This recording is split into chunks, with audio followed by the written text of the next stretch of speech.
Parliament ఎన్నికలకు శంఖారావాన్ని పూరించబోతోంది BRS Karimnagar కథన బేరీ సభతో. దీనికి సంబంధించి ఇప్పటికే ఏర్పాట్లన్నీ పూర్తయ్యాయి. ఇవాళ ప్రజలంతా కూడా భారీగా తరలి వస్తున్నారు. కేసీఆర్ ఏం చెప్తారా అనే దానికోసం ఆసక్తిగా ఎదురుచూస్తున్న పరిస్థితి కనిపిస్తోంది. ప్రస్తుతం మనకి జగిత్యాల దగ్గర నుంచి మరింత సమాచారాన్ని మా ప్రతినిధి సందీప్ అందిస్తారు. సందీప్, సభకు ఏర్పాట్లు ఎట్లా జరిగినాయి, ఎప్పుడు సభ ప్రారంభం కాబోతుంది?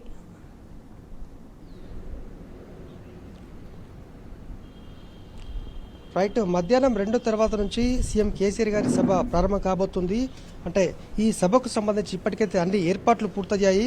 ఇటు నియోజకవర్గ వ్యాప్తంగా అంటే చొప్పదండి నియోజకవర్గం, జగిత్యాల కావచ్చు, ఇటు కొరుట్ల మెట్పల్లి నుంచి అలాగే ధర్మపురి ప్రాంతం నుంచి కూడా పెద్ద ఎత్తున తరలి వచ్చేందుకు అన్ని ఏర్పాట్లు కూడా పూర్తయ్యాయి. ఎందుకంటే బీఆర్ఎస్ అధినేత కేసీఆర్ గారు ఏం ప్రసంగిస్తారు, ఎటువంటి అంశాలు ఉండబోతున్నాయి. ఎందుకంటే కరీంనగర్ గడ్డ అంటేనే కేసీఆర్ గారికి మొదటి నుంచి ఒక సెంటిమెంట్ కొనసాగుతూ వస్తోంది. ఈ క్రమంలో ఇవాళ తొలిసారి పార్లమెంటు ఎన్నికల శంఖారావం కరీంనగర్ ఎస్ఆర్ఆర్ వేదికగా కొనసాగబోతుంది. కాబట్టి ఎటువంటి అంశాలు ప్రసంగిస్తారు, ఎందుకంటే ఇప్పటి వరకు అంటే అభ్యర్థులను ఇటు పెద్దపల్లి నియోజకవర్గం నుంచి, పెద్దపల్లి పార్లమెంట్ నుంచి కొప్ల ఈశ్వర్ గారు ఉన్నారు, మాజీ మంత్రివర్యులు. అలాగే ఇటు కరీంనగర్ నుంచి వినోద్ కుమార్ గారికి ఇప్పటికే టికెట్ బీఆర్ఎస్ పార్టీ కన్ఫర్మ్ చేసిన నేపథ్యంలో ఖచ్చితంగా ఇవాళ కేసీఆర్ గారి స్పీచ్ అత్యంత ఏం మాట్లాడతారనే దానిపైన ప్రజల్లో కూడా అత్యంత ఆసక్తి నెలకొంది. ఈ క్రమంలో దాదాపు 1,00,000 మంది సభకు వచ్చేలా అన్ని ఏర్పాట్లు కూడా పూర్తయ్యాయి. ఇటు చొప్పదండి వ్యాప్తంగా దాదాపు 20,000 మంది కూడా తరలించే విధంగా ఇప్పటికే సన్నాహక సమావేశాలు ధర్మపురిలో కావచ్చు, ఇటు జగిత్యాలో కావచ్చు, కొరుట్లలో కావచ్చు సన్నాహక సమావేశాలు కూడా ఏర్పాటు చేసి సమాయత్తం చేశారు. మొత్తంగా ఇతర పార్టీలకు అభ్యర్థులు జనాకర్షణ లేని ఉన్నటువంటి అభ్యర్థులు ఉన్నటువంటి నేపథ్యంలో ఇప్పటికే ఎంపీగా పనిచేసిన అనుభవము వినోద్ కుమార్ గారి సొంతం. ఈ క్రమంలో ఆయన చేసిన అభివృద్ధి పనులు, ఇటు జిల్లాకు రైల్వేలను తీసుకొచ్చినటువంటి ఘనత వీరికి దక్కింది. అలాగే ఇటు కొప్ల ఈశ్వర్ మంత్రిగా 5 సార్లు ఎమ్మెల్యేగా పనిచేశారు. వారి అభివృద్ధి ఇవన్నీ కూడా ఆయనకు దోహదపడతాయి. ఈ క్రమంలో వీరిని ఉద్దేశించి, అలాగే రాష్ట్ర ప్రజానికాన్ని ఉద్దేశించి, కరెంటు కోతలను ఉద్దేశించి, ఎండిపోయిన పంటలను ఉద్దేశించి కేసీఆర్ గారు ప్రసంగించే అవకాశం ఉందని ప్రజలంతా కూడా ఆసక్తిగా చూస్తున్నారు. ఎందుకంటే జగిత్యాల జిల్లాలో అలాగే ప్రస్తుతం అంటే ఈ కరీంనగర్ పార్లమెంటు పరిధిలో చొప్పదండి నియోజకవర్గంలో తొలి పంట ఎండిపోయి పశువులకు మేతగా మారింది గంగాధర మండలంలో. ఈ క్రమంలో అది మొత్తం కూడా అంటే కరెంటు కష్టాలు అనేటివి తెలిసింది. ఇప్పటికిప్పుడు అంటే గత ఏడాది ఇదే సమయానికి కేసీఆర్ పాలనలో పూర్తిగా పుష్కలమైన నీటి సంపద ఈ ప్రాంతం సొంతం. కానీ ఇప్పుడు చుక్క నీరు కూడా లేక బోర్లు అడగంటిపోయాయి, బావులు అడగంటిపోయాయి, అలాగే పొలాలు కూడా మొత్తము నెర్రలు బారాయి. ఈ క్రమంలో ఖచ్చితంగా రైతులంతా కూడా ఆగ్రహంగా ఉన్నారు. కేసీఆర్ గారు గెలుస్తారని భావించాం, కానీ ఇలా జరుగుతుందని కూడా నిన్న చాలా మంది మనతో మాట్లాడడం జరిగింది. మొత్తంగా ఇవాళ ఒక కీలక ఘట్టంగా చెప్పుకోవచ్చు. ఎందుకంటే కేసీఆర్ గారికి 2001 నుంచి ఇప్పటి వరకు కరీంనగర్ అనే ప్రాంతం సెంటిమెంటు. ఎందుకంటే ఉద్యమం ఇక్కడ నుంచే ప్రారంభమైంది. అలాగే సింహగర్జన్ ఇక్కడ నుంచే 2007లో ప్రారంభమైంది, 2004లో ఇక్కడ నుంచే, 2001 నుంచి ఇక్కడ నుంచే ప్రారంభమైంది. కాబట్టి ఖచ్చితంగా సీఎంగా కేసీఆర్ గారు ఏం మాట్లాడతారు, బీఆర్ఎస్ అధినేత ఈ కాంగ్రెస్ చేస్తున్నటువంటి ఈ అరాచకాలు, కాంగ్రెస్ పార్టీ నుంచి వస్తున్న ఈ కరువు కాటకాలు, నీళ్ళిచ్చలేదు కానీ తిరిగి ప్రభుత్వం అంటే ఈ కేసీఆర్ గారిపైనే గత అంటే బీఆర్ఎస్ ప్రభుత్వంపైన వీళ్ళంతా చేస్తున్న అరాచకాలను, వీళ్ళు చేస్తున్నటువంటి కాంగ్రెస్ పార్టీ చేస్తున్నటువంటి దాన్ని ఖచ్చితంగా తిప్పుకొట్టే అవకాశం ఉంది. దానికి అనుగుణంగానే ఇప్పటికే ప్రజలంతా కూడా తరలి వచ్చేందుకు బీఆర్ఎస్ శ్రేణులు కావచ్చు, అలాగే ఆసక్తి కేసీఆర్ గారు అంటే ఆసక్తి ఉన్న ప్రతి ఒక్కరు కూడా వచ్చేందుకైతే సిద్ధమయ్యారు. దాదాపు 10-11 గంటల ప్రాంతంలో జగిత్యాల నుంచి దాదాపు గంటలోపే చేరుకుంటారు. ఈ క్రమంలో 11-12 గంటల ప్రాంతంలో ఇక్కడ నుంచి భారీ ఎత్తున మల్యాల్, చొప్పదండి, కొడిమ్యాల్, అలాగే జగిత్యాల్, మెట్పల్లి, ధర్మపురి ప్రాంతాల నుంచి కూడా భారీగా తరలి వెళ్తున్నారు. అందుకు సంబంధించి ఏర్పాట్లు కూడా పూర్తయ్యాయి. స్వేచ్ఛ. రైట్ సందీప్, ఒకవైపు కరీంనగర్ కథనబేరి సభతో పార్లమెంట్ ఎన్నికలకు శంఖారావం పూరిస్తోంది బీఆర్ఎస్. ఇక మరోవైపు హామీల అమలుకు సంబంధించి ప్రజలు అనేక విధాలుగా ఆందోళన చెందుతున్న వార్తలు మనం చూస్తున్నాం. ఇక యాదాద్రిలో నరసింహుని సాక్షిగా డిప్యూటీ సీఎం భట్టికి అవమానం జరిగింది.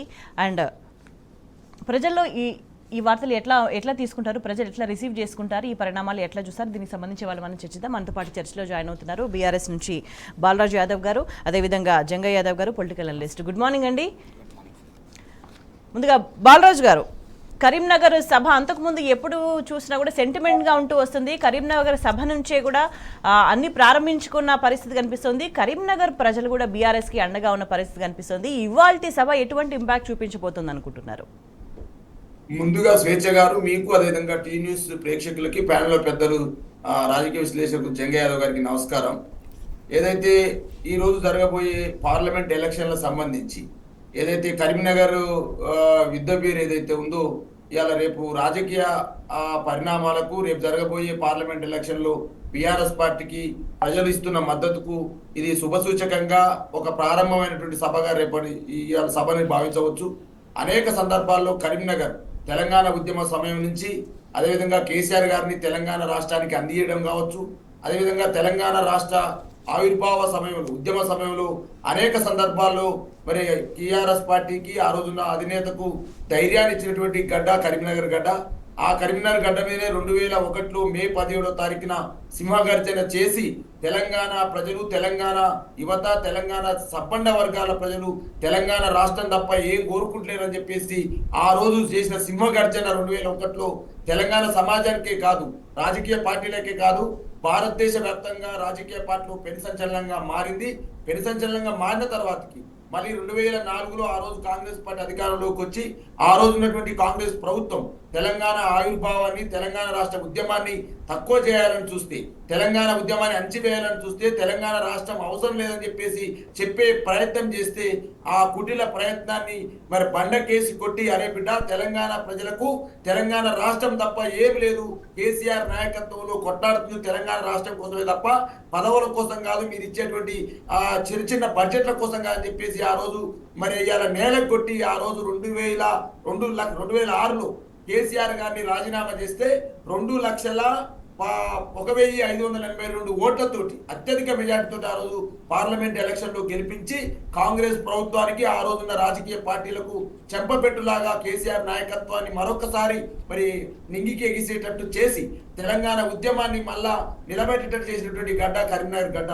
అదేవిధంగా 2009లో ఆ రోజు కేసీఆర్ గారు ఏదో దీక్ష ప్రారంభించే సందర్భంలో తెలంగాణ రాష్ట్ర ఆవిర్భావం కోసం ఆ రోజు కేసీఆర్ తచ్చుడు తెలంగాణ వచ్చుడు అని చెప్పేసి కరీంనగర్లో దీక్ష చేస్తే ఆ రోజు ఉన్నటువంటి కాంగ్రెస్ ప్రభుత్వం మళ్ళీ అరెస్ట్ చేసి మరి వరంగల్ జైలుకు, అదేవిధంగా ఖమ్మంకు తరలించే సందర్భంలో నీమ్స్లో మరి ఆమరణ దీక్ష చేసిన సందర్భంలో మరొకసారి 2009లో డిసెంబర్ 9 ప్రకటనకు చిదంబరం ప్రకటన కారణమైంది కరీంనగర్ వేదిక.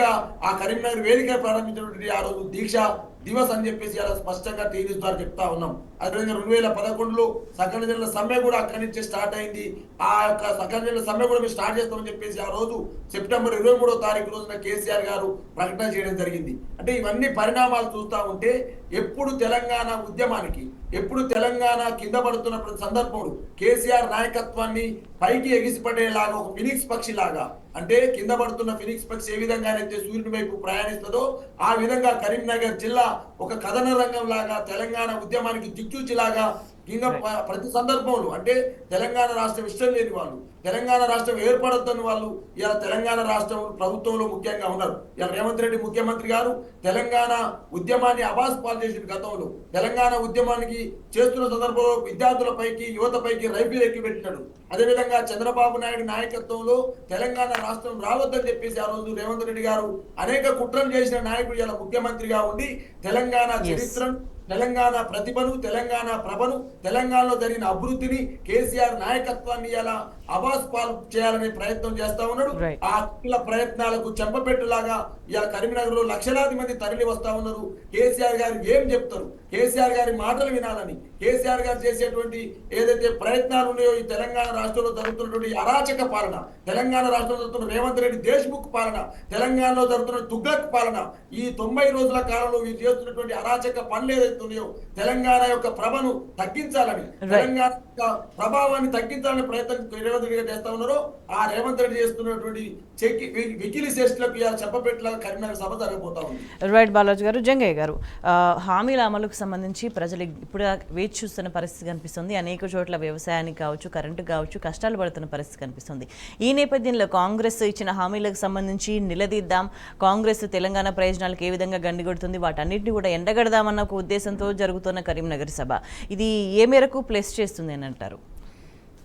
ఏదైతే మీరు చెప్పినట్టు ఇక్కడ కాంగ్రెస్ ప్రభుత్వం ఏర్పడిన తర్వాత 100 రోజులు గడుస్తున్నప్పటికీ కూడా ఇచ్చినటువంటి హామీలు కానివ్వండి, గ్యారంటీలు కానీ ఎక్కడ కూడా ప్రజలకు ఇంకా చేరుబాటులో లేనందున వచ్చినటువంటి ఈ పార్లమెంట్ ఎలక్షన్స్ని ఖచ్చితంగా ప్రజలకు జరుగుతున్నటువంటి అన్యాయం కానీ, ప్రజలకు ఇచ్చినటువంటి హామీలని ఎంతవరకు సక్సెస్ చేయగలిగినారు, ఎంతవరకు మీరు అమలు చేస్తున్నారు, లేక ఎక్కడ ఫెయిల్ అవుతున్నారు అని చెప్పేసి ఒక ఉద్దేశంతో ఈరోజు బాలరాజు గారు చెప్పారు. 2001 నుండి దాదాపు 2014 తెలంగాణ వచ్చేంత వరకు ఉద్యమకాలం మొత్తం కూడా కరీంనగర్ చుట్టే తిరిగింది. ఎక్కడ తీసుకున్నా కానీ 2014 ఏదైతే మనకు తెలంగాణ సాధించినామో లాస్ట్ మీటింగ్ కూడా మే 13వ తారీఖు సార్వత్రిక ఎన్నికలకు కూడా అక్కడి నుంచే విజయశంకరామం పూరించడం జరిగింది. అంటే ఈ విధంగా తీసుకున్నట్లయితే కరీంనగర్లోనే మొదలుపెట్టినట్లయితే ఈ యొక్క కాంగ్రెస్ పరిపాలిస్తున్నటువంటి సందర్భంలో ఎక్కడ కూడా రైతులకు జరుగుతున్నటువంటి అన్యాయం అనుకోండి, కరెంటు కానివ్వండి, అదేవిధంగా రైతులకు ఇచ్చేటువంటి బీమా కానివ్వండి, లేకపోతే వాళ్ళు ఇచ్చినటువంటి 6 గ్యారెంటీలు కానీ 420 హామీలు కానివ్వండి, ఇలా ప్రతి దాంట్లో ఫెయిల్ కావడము. అంటే కాంగ్రెస్ ప్రభుత్వం ఇచ్చినటువంటి మాట ఇచ్చేసి అధికారంలోకి వచ్చిన తర్వాత మాటలు మర్చేసి మాయమాటలు చెప్తూ కాలం గడుపుతూ పబ్బం గడపాలని ఒక కాలక్షేపంతో ఉన్నటువంటి సందర్భాన్ని కేసీఆర్ గారు ఈరోజు చెప్తారని చెప్పేసి మనం ఆశించవచ్చు. ఎందుకంటే కరీంనగర్లో జరుగుతున్నటువంటి క్యాండిడేట్స్ ఎవరైతే పార్లమెంట్ ఎన్నికలకు ఏదైతే చేశారో కరీంనగర్గా మామూలుగా వీరికి కరీంనగర్ అభ్యర్థిగా బోయినపల్లి వినోద్ కుమార్ గారిని కానివ్వండి, అదేవిధంగా పెద్దపల్లికి వచ్చేసి మాజీ మంత్రి ఈశ్వర్ గారు కానివ్వండి, అనౌన్స్ చేసిన తర్వాత వారి యొక్క సమర్థవంతమైన నాయకత్వము కేసీఆర్ గారి నాయకత్వంతో పాటు స్థానిక నాయకత్వం కూడా ఇంపార్టెంటే. ఎవరిని పడితే వారిని ఏదో తీసుకొచ్చేసి గాలికి నిలబెట్టేసి గెలిపించాలని కాకుండా వారి యొక్క ప్రతిభ ఎంతోమంది పోటీ ఉన్నప్పటికీ కూడా వారిలో ప్రతిభని గుర్తించినటువంటి నాయకుడిగా వారిని తీసుకెళ్లి వారి ముందు నిలబెట్టేసి వీరికి నేనండగా ఉంటాను, మీరు ఈ అభ్యర్థులను గెలిపించినట్లయితే రేపు తెలంగాణకు ఇప్పుడు సరే ఈరోజు తెలంగాణలో మనం శాసనసభలో ఓడిపోయి ఉండొచ్చు, కానీ ఈరోజు గెలిచినట్లయితే పార్లమెంట్లో పంపించినట్లయితేనే మనకు రాష్ట్రానికి రావాల్సినటువంటిది ఏదైనా కానీ ఖచ్చితంగా అడిగి కేంద్రం మెడలు వంచైనా తీసుకొని రాగలిగి కనీసము గుడ్డిలో మెల్లలాగా ఈరోజు ప్రజలకు చేయగలుగుతాము. ఈరోజు కానీ కాంగ్రెస్కి నమ్మి మీరు కాంగ్రెస్ మాటలు నమ్మి రేపు పార్లమెంట్ ఎలక్షన్లలో కానీ ఇబ్బంది పడినట్లయితే భవిష్యత్ తరాలకు కూడా మనం వెనకడికి పోతున్నాము. ఎందుకంటే ఇప్పుడు వచ్చిన తర్వాత మనం తీసుకున్నట్లయితే ఏదైతే తెలంగాణ సాధించిన తర్వాత బంగారు తెలంగాణగా చేయాలనుకున్నాము, కానీ కొన్ని కారణాల వలన 10 ఏళ్ల తర్వాత కూడా ఈరోజు వస్తుంది అనుకున్న సందర్భంలో 1.8% ఓటు తేడాతోని ఈరోజు కాంగ్రెస్ అధికారంలోకి వచ్చింది. అయినా పర్వాలేదు, పోతే మీ కనీసం వచ్చేదాన్ని కాపాడుకోవాలి. ఎక్కడైతే మనం 16 సీట్లకు గెలిచినట్లయితేనే తెలంగాణలో రేపు భవిష్యత్తు ఉంటుంది, ప్రజలకు మనం ఏదైనా న్యాయం చేయగలుగుతాము. కష్టపడి తెచ్చుకున్నటువంటి తెలంగాణలో కన్నీళ్లు ఈరోజు చూస్తున్నాము. ఆ కన్నీళ్లను తుడవాలి అంటే ఖచ్చితంగా మళ్ళీ కూడా టీఆర్ఎస్ అధికారంలో ఉంటేనే మేము చేయగలుగుతాము. పార్లమెంట్లో ఏదైతే గలమెత్తింది అంటే నిజంగా కూడా తీసుకున్నట్లయితే కాంగ్రెస్ కానీ బీజేపీ పార్టీ కానీ సవతి తల్లి ప్రేమనే చూపించారు, కానీ ఏనాడు కూడా ప్రాంతీయ పార్టీగా ఉన్నటువంటి తెలంగాణలో మాకు అన్యాయం జరుగుతుందని చెప్పేసి మా పిల్లలకు అన్యాయం జరుగుతుంది, మా రైతులకు అన్యాయం జరుగుతుంది, మా నిరుద్యోగులకు అన్యాయం జరుగుతుంది, మా రాష్ట్రం ఇబ్బంది పడుతుంది, మాకు నీళ్ల కరువు ఉంది అని చెప్పేసి గలమెత్తినటువంటి పార్టీ ఏదైనా ఉంది అని అనుకుంటే టీఆర్ఎస్ పార్టీ. దాంట్లో మీరు తీసుకున్నట్లయితే గతంలో తీసుకున్నట్లయితే ఎంపీగా రేవంత్ ఎవరైతే మనకు రంజిత్ రెడ్డి గారు చెవెల్ ఎంపీగా ఉన్నటువంటి వారు దాదాపు తెలంగాణలో పార్లమెంట్లో 318 సార్లు వారు తెలంగాణ గోసని అక్కడ చెప్పగలిగినారు. అంటే ఈ విధంగా మన అభ్యర్థి ఉన్నట్లయితేనే ఏదైతే తల్లి తన పిల్లలను ప్రేమించుకొని ఏ విధంగా సాదుకుంటుంది, ఏ విధంగా వారి బాగు కోసం ప్రయత్నం చేస్తుందో ఆ విధంగా కేసీఆర్ గారు స్థాపించినటువంటి తెలంగాణ పార్టీ తెలంగాణ ప్రజల కోసమే తప్ప మిగతా యావ కోసమో ధ్యాస కోసమో కుర్చీల కోసమో ఈ పదవుల కోసమో కాదు. నిజంగా ప్రజలు సంతోషంగా ఉండాలని ఒక సంకల్పంతో ఏర్పడినటువంటి పార్టీ టీఆర్ఎస్ పార్టీ. ఈ టీఆర్ఎస్ పార్టీని ఈరోజు మీరు వెనుకకు నెట్టినట్లయితే రేపు భవిష్యత్తు కూడా పిల్లల భవిష్యత్తు కానీ మన భవిష్యత్తు కానీ వెనుకకు పోతుందని చెప్పేసి ఈ కరీంనగర్ సభలో ఏదైతే జరుగుతున్నటువంటి పరిణామాలను పూసగుచ్చినట్లు పబ్లిక్ వివరించడానికి అవకాశం ఉంది. అదేవిధంగా కరీంనగర్ పెద్దపల్లె కాదు మిగతా పార్లమెంట్ దాంట్లో కూడా ప్రతి ఒక్కరికి ఒక సందేశం ఇవ్వడానికి అవకాశం ఉందని చెప్పేసి ఇక్కడ మనం భావించవచ్చు. రైట్. మరోవైపు అంటే వాళ్ళే విధించుకున్న డెడ్ లైన్ కాలంలోనే ప్రజలు అష్టకష్టాలు పడుతున్న పరిస్థితి, హామీలకు సంబంధించి బేసిక్ మ్యాండేటరీస్ కూడా నెరవేర్చుకోలేని దుస్థితిలో ఉన్న పరిస్థితి. మరోవైపు డిప్యూటీ సీఎంకి కూడా అవమానం జరిగిన సిచ్యువేషన్ మనం చూస్తున్నాం. బాలరాజు గారు, యాదగిరిగుట్ట బ్రహ్మోత్సవాల ప్రారంభోత్సవం సందర్భంగా డిప్యూటీ సీఎం భట్టిని అవమానించిన తీరు మనం చూస్తున్నాం. దీన్ని ఎట్లా చూడాలి? అంతకుముందు కూడా ఫోటోలు తొలగించడము, చిన్న చూపు చూడడం, అంటే ఈ దళిత వివక్ష అనేది కాంగ్రెస్ పార్టీ కొనసాగిస్తుంది అంటూ కూడా ఒక వాదన వినిపిస్తుంది. ఏమంటారు మీరు? ప్రధానంగా స్వేచ్ఛ గారు ఇలా దళిత సమాజానికి రేవంత్ రెడ్డి గారు కాంగ్రెస్ పార్టీ క్షమాపణ చెప్పాల్సిన అవసరం ఉంది. అదేవిధంగా బలహీన వర్గాల మహిళ అయినటువంటి బలహీన వర్గాన్ని సామాజిక చింతనతో పాటుగా మహిళ అయినటువంటి కొండ సురేఖను కూడా అటువైపు కింద కూర్చోబెట్టడం అనేది ఇది సభ్య సమాజానికి రాంగ్ ఇండికేషన్స్ ని కాంగ్రెస్ పార్టీ పంపించింది. కాబట్టి వెంటనే ఇలా యాదాద్రి సాక్షిగా లక్ష్మీనరసింహస్వామి సాక్షిగా జరిగినటువంటి దళిత సమాజానికి కావచ్చు, బలహీన వర్గాల మంత్రి కావచ్చు సమాజం పట్ల ఈ అవమానం పట్ల వెంటనే రేవంత్ రెడ్డి సర్కారు కాంగ్రెస్ ప్రభుత్వం క్షమాపణ చెప్పాలని డిమాండ్ చేస్తా ఉన్నాం. ఇలా సభ్య సమాజంలోని కాంగ్రెస్ పార్టీ రాంగ్ ఇండికేషన్స్ పంపుతా ఉంది. ఏ ఇండికేషన్ ఇద్దాం అనుకుంటా ఉన్నారో అర్థం కావట్లేదు. ఎందుకంటే యాదాద్రికి వెళ్ళినప్పుడు మన నిన్న కూడా మేడం నిన్న జరిగినటువంటి ఏదైతే సభ జరిగిందో ఆ సభలో నిన్న వాస్తవానికి ఇందిరమ్మ ఇళ్ల సంబంధించి చేస్తా ఉన్నారు. అదే ప్రాంతానికి ఏదైనటువంటి డిప్యూటీ సీఎంని ఇక్కడ దూరంగా నిలబెట్టడం అనేది ఏ ఇండికేషన్? ఒకవైపు ఉత్తమ్ కుమార్ గారు ఇక్కడ ఉన్నారు, అదేవిధంగా తుమ్మల నాగేశ్వరరావు గారు ఉన్నారు, అదేవిధంగా రేవంత్ రెడ్డి గారు ఉన్నారు, పొంగిరెడ్డి శ్రీనివాసరెడ్డి ఉన్నారు. వాస్తవానికి డిప్యూటీ సీఎం తో పాటుగా ఉండాల్సిన అవసరం ఉంటది. కానీ ఈ ఫోటోలో చూస్తున్నది ఏంది? వారిని కాకుండా మన పొంగిరెడ్డి శ్రీనివాసరెడ్డి గారు పక్క నుండి పక్కన డిప్యూటీ సీఎం గారు పక్కన నెట్టడం జరిగింది. అంటే ఈ విధంగా కాంగ్రెస్ పార్టీ మొదటి నుంచి కూడా వైఖరి కింది వర్గాల పట్ల, బలహీన వర్గాల పట్ల, దళిత సమాజం పట్ల అంటే గతంలో అనేక సందర్భాల్లో కూడా భట్టిని దూరంగా ఉంచిన ఫోటోగ్రాఫ్స్ కూడా నిన్న చాలా బయటకు వచ్చినాయి. 100% మేడం. నేను ఏమంటున్నంటే అనేక సందర్భాల్లో ఏదైతే ఎల్బీ స్టేడియంలో జరిగినటువంటి మీటింగ్స్ కావచ్చు, అదేవిధంగా మిగతా కొన్ని మీటింగ్లలో ముఖ్యమంత్రి గారి ఫోటో మాత్రమే ఉండి డిప్యూటీ సీఎం అంటే సెకండ్ హోదా ఉన్నటువంటి వ్యక్తి యొక్క ఫోటోని పెట్టకుండా, వ్యక్తి యొక్క ఫోటోని ప్రచురించకుండా అనేక రోజులుగా అవమానాలకు గురి చేస్తా ఉన్నారు. ఆ క్రమంలోనే కావాల్సుకొని చేసింది. ఇదేదో కాకతాళీయంగా జరిగిందని చెప్పేసి కాంగ్రెస్ పార్టీ చెప్తా ఉంది, కానీ ఎవరిచ్చే ప్రయత్నం చేస్తా ఉంది. కానీ 100% ఇప్పుడు మంత్రులు ఎవరు వస్తున్నారో అక్కడికి, యాదాద్రికి ఎవరు వస్తున్నారో ముందస్తు సమాచారం ఉంటుంది. అధికారులు ఆల్రెడీ ముందస్తుగా సమాచారం ఇస్తారు. కాబట్టి అన్ని రకాలుగా సమాచారం ఉండి వస్తున్నటువంటి మంత్రుల సంఖ్య ఎంత, ఎవరెవరు వస్తున్నారనేది పర్ఫెక్ట్ గా తెలిసినప్పుడు అక్కడ అన్ని కుర్చీలు ఏర్పాటు చేయాలి. డెఫినెట్ గా దేవాలయ శాఖ మంత్రి కదా. ఇప్పుడు నేను ఏమంటే కొండా సురేఖ గారు దేవాలయ శాఖ మంత్రి, మరి దేవాలయ శాఖ మంత్రి అక్కడ రాకుండా రేవంత్ రెడ్డి గారి ముఖ్యమంత్రి ప్రోగ్రాం జరుగుతా స్వేచ్ఛ గారిని టీవీ ద్వారా అడుగుతా ఉన్నా నేను. అదేదో కుర్చీలు లేవని చెప్పేసి ఇలా వివరించుకునే ప్రయత్నం చేస్తా ఉన్నారు. కానీ 100% దేవాదాయ శాఖ మంత్రి రాకుండా ఎట్లా ఆ టూర్ జరుగుతుంది? డిప్యూటీ సీఎం కూడా వస్తుందని తెలిసింది. కాబట్టి కాంగ్రెస్ పార్టీ కావాల్సుకొని ఇవాళ ఒకవైపు బలహీన వర్గాల మంత్రిని, ఒకవైపు దళిత సామాజిక చెందినటువంటి డిప్యూటీ సీఎం ని అవమానపరిచింది. కాబట్టి వెంటనే బేషరత్తుగా రేవంత్ రెడ్డి సర్కార్ ఈ సమాజానికి క్షమాపణ చెప్పాలని టీ న్యూస్ ద్వారా డిమాండ్ చేస్తా ఉన్నాం. ఒకటి మేడం, ఇలా ఇష్టం వచ్చినట్టు నిన్న జరిగినటువంటి మనుగూరులో జరిగినటువంటి సభలో ఏది పడితే అది మాట్లాడుతుండ్రు రేవంత్ రెడ్డి గారు. రేవంత్ రెడ్డి గారు అది మాట్లాడే ముందు అయ్యా చార్లెస్ శోభరాజు నువ్వైతావు, అదేవిధంగా ఇవాళ ఈ పోచెట్టి నువ్వైతావు తప్ప ఎవరు కాదు నాయన. ఇవాళ ఏం మాట్లాడతామని 6 గ్యారెంటీలు మీరే ఇచ్చారు కదండి. స్వేచ్ఛ గారు 13 అంశాలు 6 గ్యారెంటీలు చెప్పినారు మేడం. ఇవాళ రైతులకు, కౌలు రైతులకు ఎకరానికి 15,000 వచ్చిందా మేడం? అదేవిధంగా వ్యవసాయ కూలీలకు 12,000 వచ్చిందా?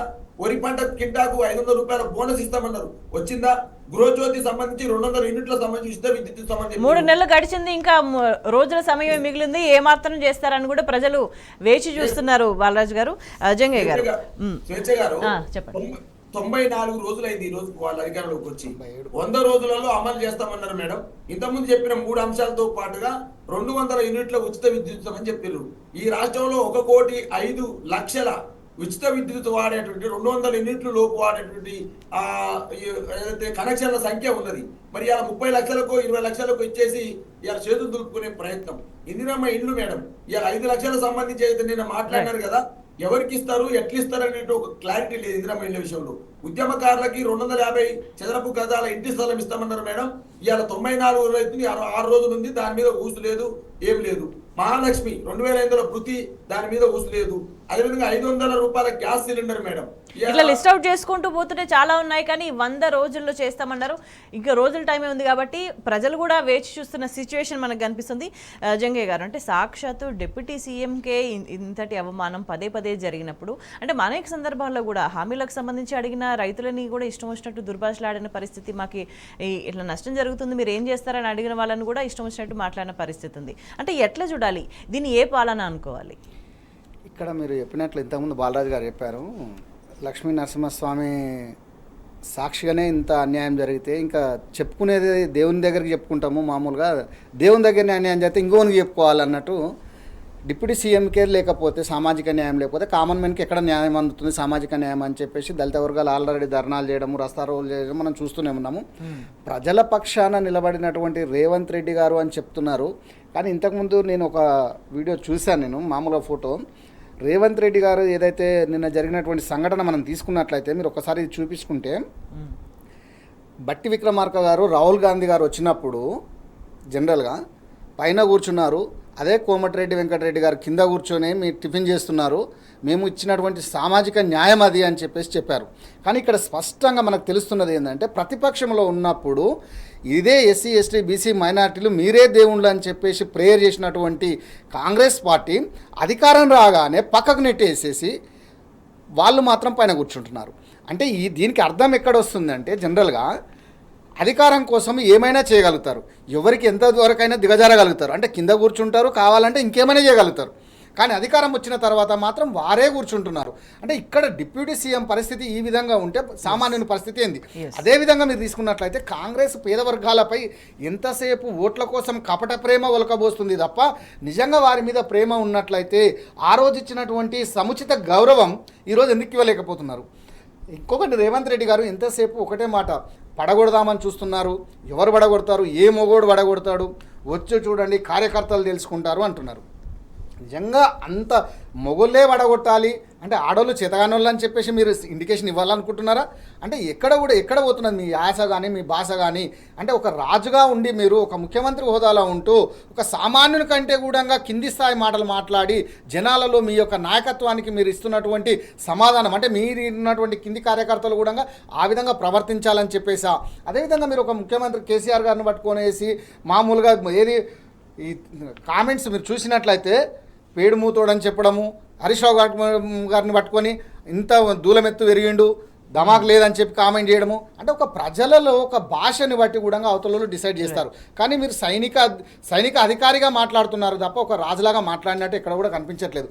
ప్రజల్లో మీరు చేయాల్సినటువంటి ప్రజలకు ఇచ్చినటువంటి హామీలను నెరవేరుస్తూ కాంగ్రెస్ పార్టీ ఏదైతే పేద వర్గాలపై ఏదైతే మాట ఇచ్చి కమిట్మెంట్ ఇచ్చేసి అధికారం చేజిక్కించుకున్న తర్వాత వాటిని నిలబెట్టుకోవడానికి కోసం మీరు ప్రయత్నం చేస్తే బాగుంటుంది.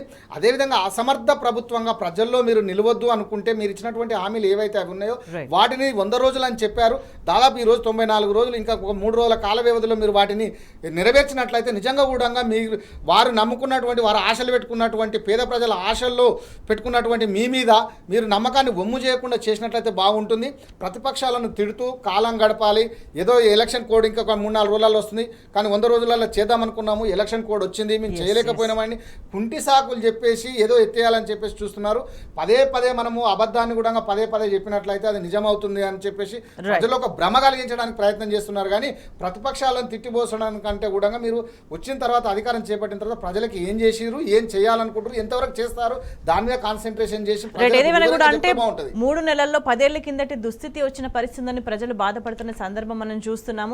అదేవిధంగా ఇచ్చిన హామీలు సమయానికి నెరవేర్చాలి అని కూడా ప్రజలు ఆశిస్తున్నారు. ఈ సందర్భంలో ఈ నేపథ్యంలో తాజా పరిణామాలకు సంబంధించి ప్రజలకు ఇచ్చిన హామీలు నెరవేరాలి, తెలంగాణ ప్రయోజనాలు కాపాడాలన్న ఉద్దేశంతో కరీంనగర్ కదనబేరి సభతో పార్లమెంట్ ఎన్నికలకు శంకరావాన్ని పూరించబోతోంది బీఆర్ఎస్. మరి ఇవాళ ఎటువంటి మాటలు వస్తాయి, ఎటువంటి చర్చలు జరుగుతాయనేది మనం వేచి చూడాలి. చర్చలో పాల్గొన్న బాలరాజు గారికి, జంగయ్య గారికి ధన్యవాదాలు. That's all for news radio.